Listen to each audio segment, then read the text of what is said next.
салтанат сәнінің шыңына көтерілген Гуччи тарихы әдеттегіден алыс жұмбақ және қызықты шытырман оқиғаға негізделген. Бұл атауды бәрі естіген шығар, бірақ оның шығу тегі 19 ғасырдың аяғында Флоренцияның тар көшелеріндегі былғары шеберханасынан басталады. Гуччидің әкесі Гуччо Гуччи 1881 жылы 26 наурызда Италияның Флоренция қаласында итальяндық қолөнерші қарапайым отбасында дүниеге келген. Болашақ сәнгердің әкесі сәнді ханымдар бас киімдерін шығарумен және сатумен айналысты. Бұл кішкентай Гуччоға материалдардың өндірудің әртүрлі әдістері мен техникасын білуге және жастайынан тігіншіліктің қыр-сырын меңгеруге мүмкіндік берді. Алайда отбасының қаржылық қиындықтарына байланысты Гуччо 16 жасында Лондонға баруға мәжбүр болды. Севио қонақ үйінде қоңырау шалушы болып жұмыс істеп жүргенде ол ауқатты клиенттердің киім үлгілеріне байқауға мүмкіндік алды. Кейбір дерек көздері оның қонақ үйде лифт операторы болып жұмыс істегенін және Уинстон Черчилл, Мерлин Монро сияқты танымал тұлғалармен танысқанын көрсетеді. Бірінші дүниежүзілік соғыстың басталуымен Гуччо отанына оралады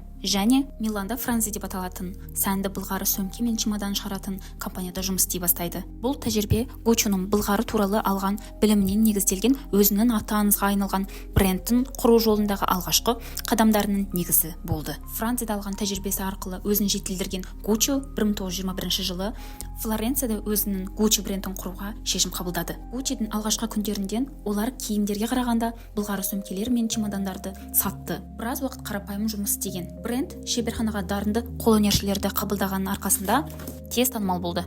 1932 жылы Гуччо брендтің алғашқы лөфе аяқ киімін ұсынды. 1930 жылдардың ортасында жүзеге асырылған ат, кеме және үзеңгі мотивтерімен Гуччи сән әлеміне айтарлықтай әсер етті. Клиенттерінің өзгермелі талаптарына тез бейімделетін және үнемі жаңашылдықты бастаған көреген Гуччи ат арбаларына көліктерге көшуді бақылай отырып, сәнді чемодандар мен сөмкелерді сатуға назар аударады. 1938 жылы ұлы Альдоның ұсынысы бойынша ол Римде тағы бір дүкен ашып, брендтің өсу тарихына жаңа тарау қосты. Екінші дүниежүзілік соғыс кезінде Муссолини нацистік Германияға қосылғаннан кейін Біріккен ұлттар ұйымы Италияға сауда эмбаргосын енгізді. Ол эмбарго нәтижесінде былғары тапшы ресурсқа айналып, брендке айтарлықтай салмақ түсті. Бұған төтеп беру үшін Гуччи өз өніміне рафия, тоқыма, ағаш, зығыр және джут сияқты балама маталарды қосуға мәжбүр болды. Гуччи екінші дүниежүзілік соғыс кезінде итальяндық әскерлерге етік шығарды. Соғыс аяқталғаннан кейін былғары өндірісті жалғастыру Гуччи үшін басымдылыққа айналды. 1938 жылы оның ұлы Альдоның ұсынысы бойынша Римде жаңа дүкен ашылғаннан кейін 1951 және 1953 жылдары Миланда және Нью-Йоркте дүкендер ашылды. Алайда 1953 жылы Гуччи қайтыс болғаннан кейін компания оның ұлдары Альдо, Васко және Родольфоның басшылығымен жұмысын жалғастыруға мәжбүр болды. 1950 жылдардан бастап бренд ауқатты және Голливуд жұлдыздарының арасында танымал бола бастады. Бренд көзілдірік, сағат және зергерлік бұйымдар сияқты сәнді аксессуарларды қосып, өнім ассортиментін кеңейтіп, бұл оның жетістігін одан әрі арттыра түсті. Ол бүкіл әлем бойынша Лондонда, Пальм-Бичте, Парижде және Монакода дүкендер ашып, әлемдік брендке айналды. Гуччи өзінің алғашқы парфюмериясын 1975 жылы шығарды және 1970 жылдары өзінің алғашқы дүкенін киім брендін ашты. Мұның бәрі жақсы болды, бірақ отбасылық келіспеушіліктер, әсіресе Альдоның ұлы Джорджоның 1969 жылы өзінің Гуччи бутигін құру және Альдоның Гуччи Plus брендін шығару әрекеті компанияға теріс әсер етті. 1982 жылы отбасындағы шиеленісті жеңілдету үшін Гуччи тобы біріктіріліп Гуччи Spa деп аталатын ашық компанияға айналды. Алайда ол кезде Альдоның Гуччи салық төлеуден жалтарды деген айыппен түрмеге жабылды. Компанияны бақылауға алғаннан кейін Маурицио Альдо мен оның ұлы Паулоның акцияларын мәжбүр алу арқылы Гуччиді басқаруды қолға алды. Маурицио Родольфоның ұлы. Маурицио Гуччидің шешімдеріне оның әйелі Патриция Реджани қатты әсер етті. Патрицияның Гуччидегі басқаруға деген амбициялық көзқарасы компания мен отбасына айтарлықтай эмоционалды зиян келтірді. Өкінішке орай Маурицио ағайы және әкесі сияқты жетістікке жете алмады. 1988 жылы Маурицио Гуччиның 50% иелігінде болған кезде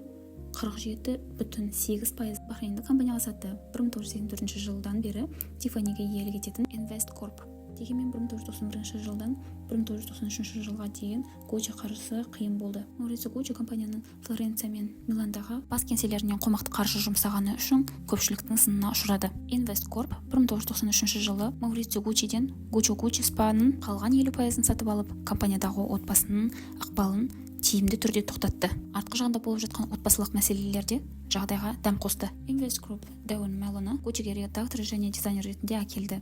Мело Бергдорфтың ең жарқын талантын Гуччиге әкелді. Әсіресе бұрын Бергдорфтың аксессуарларын басқарған Ричард Ламбертсонды брендтің дизайнерлік директоры етіп тағайындады. Мело мен Ламбертсонның ең маңызды шешімі 1990 жылы жас Техас дизайнері Том Фордты жұмысқа алуымен келді. Том Форд ерлер мен әйелдер киімдерін бір топтамаға біріктіру арқылы үлкен жетістікке жетті. Оның дизайнері атап айтқанда 1995 және 1997 жылдары аралығында Гуччи табысын 2 есеге арттырды. 1994 жылдан бері Гуччи отбасының заң кеңесшісі және Гуччи бас директоры Доменико де Соле Гуччиның Италиядағы былғары өндірушілермен ынтымақтастықты жалғастыру, ынталандыру бағдарламасын бастады. Гуччи бағасы қайта қайтарылды және оның 1993 жылы $6 миллион болатын жарнамалық бюджеті 1997 жылы $70 миллион дейін ұлғайды. 1995 жылы компания ақш-та Нью-Йорк қор биржасында акцияларын құны түзетілген алғашқы жария ұсынысын жасады. Кейіннен Investcorp Гуччидегі өз үлесін шамамен $1,9 миллиард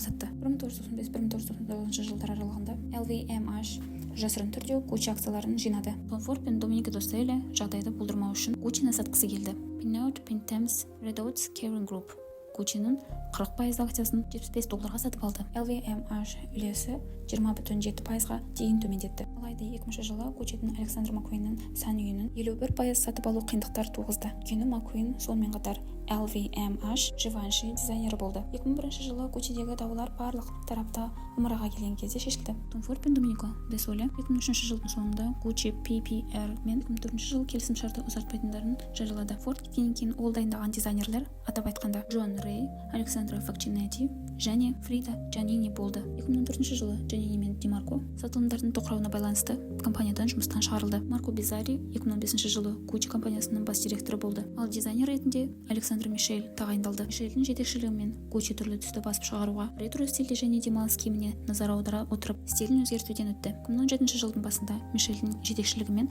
Гуччи рекордтық сатылымға қол жеткізген және Kering табысының 11%-ға артқаны туралы хабарлады. Бүгінгі таңда Гуччи түрлі түсті баспалармен, ретро стилімен және ерекше дизайндармен сәнді қалыптастыруды жалғастыруда.